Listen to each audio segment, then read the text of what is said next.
Morning सेवारो सेवा सेमुना भन्दै आज पनि हजुरहरू सामु शुभ बिहानी शुभ चिया पिउनलाई चाहिँ रेडी भइरहेको छु। अब पूजा पाठ सकेँ, त्यही भएर चिया पिउनलाई रेडी भएँ। त्यसैले अब तपाईँहरू फेरि आउनु होला, अब मेरो सामु आउनु होला भन्दै चिया पिएको हेर्नु होला।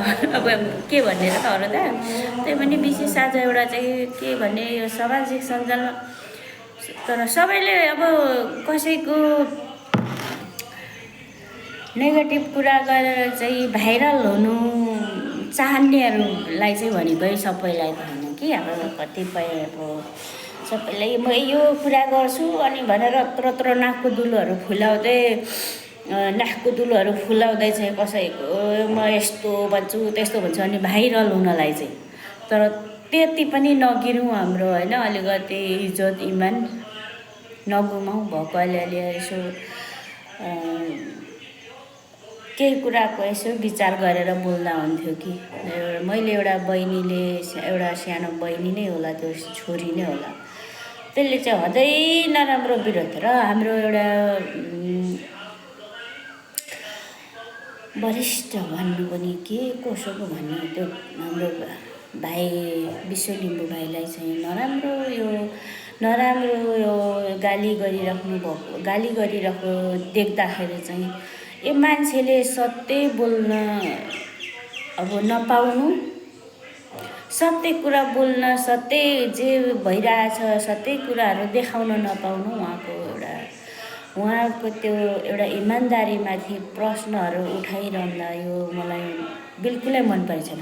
मलाई पनि उनीहरूकै शैलीमा बोल्न त आउँछ, त्यो उनीहरूकै भाषामा बोल्न पनि आउँछ, तर पनि अब हामीले त्यही बोल्दा हामी त्यहीमा पनि होइन, उनीहरूले त्यो गो खायो भने र म पनि त्यसको पछि त जान त पक्कै भएन नै होला।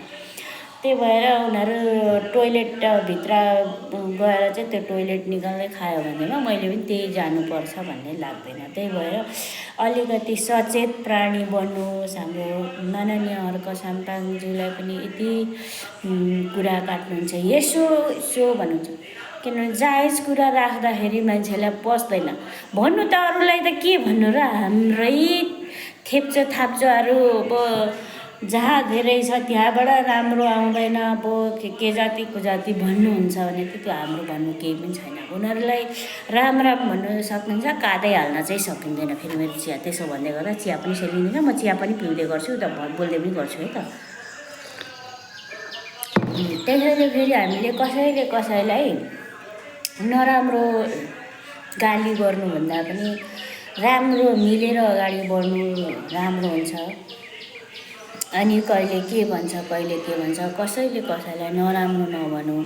जे बोल्नु हुँदैछ हामीले त्यसलाई अनुगमन विचार मात्रै गर्ने हो क्या। त्यहाँनिर विचार गर्दाखेरि पनि हामीले कति समय हामीले बोल्नु मिल्छ र कति समय मिल्दैन भन्ने कुरामा चाहिँ हामीले बुझ्नुपर्छ जस्तो लाग्छ है। र पनि तपाईँहरूलाई चाहिँ कस्तो लाग्छ, अब म चाहिँ बिस्तारो सोझो मान्छे, बिस्तारो आफ्नो मनको कुराहरू राख्दै गरेको। र पनि कसैले सत्य कुरा बोल्दैछ भने त्यो सत्यको पक्षमा चाहिँ लिँदाखेरि नराम्रो हुन्छ भने चाहिँ त्यसलाई चाहिँ हामी एकदम स्ट्रङ बन्ने चाहिँ बाटो एउटा पाटो भन्छ के हुन्छ।